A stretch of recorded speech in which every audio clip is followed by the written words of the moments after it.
Kompas Petang berlanjut, saya Tifa Solesa. Usai ramai kabar bursa Kabinet Prabowo Gibran yang unggul sementara versi hitung cepat, muncul kabar dari TKN Prabowo Gibran yang menyebut Presiden Joko Widodo akan dilibatkan dalam penyusunan kabinet dan kebijakan strategis pemerintahan mendatang.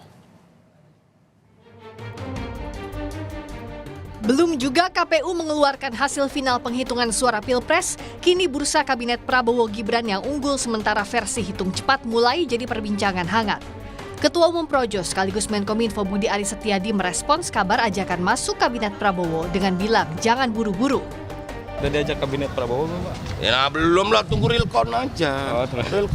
Tunggu Realcon. Kamu ini buru-buru, masih ada berapa hari sih? 20 Maret ya? Tunggu aja lah, tunggu. Infonya bakal diajak Pak Budi. Kalian info dari mana kamu? Mah bisa aja. Tapi kalau diajak gimana nih? Udahlah, kita tunggu Realcon aja. Ketua Umum Partai Demokrat Agus Harimurti Yudhoyono yang baru saja ditunjuk Presiden Jokowi sebagai Menteri Agraria dan Tata Ruang Kepala BPN mengaku sudah diajak Prabowo masuk kabinet mendatang. Beliau mengucapkan selamat dan tentunya mendorong memang sejak awal agar saya bersama Demokrat itu berperan di pemerintahan dan tentunya 5 tahun ke depan.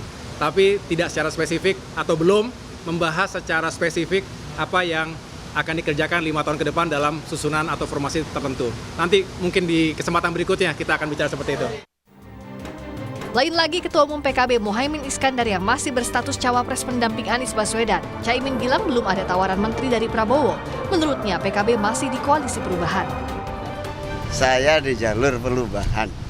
Meskipun ada tawaran menteri atau menko segala macam mungkin bos. Siapa yang nawari? Siapa tahu. Siapa tahu depan nanti ada Kalau tawaran. diajak di pemerintahan berikutnya. Nggak ada, jangan berandai-andai. Caimin kan kemarin waktu pendaftaran sama Pak Prabowo sempat disebut sahabat saya, jangan lupa moga-moga. Nah sekarang Belum ada, nggak ada.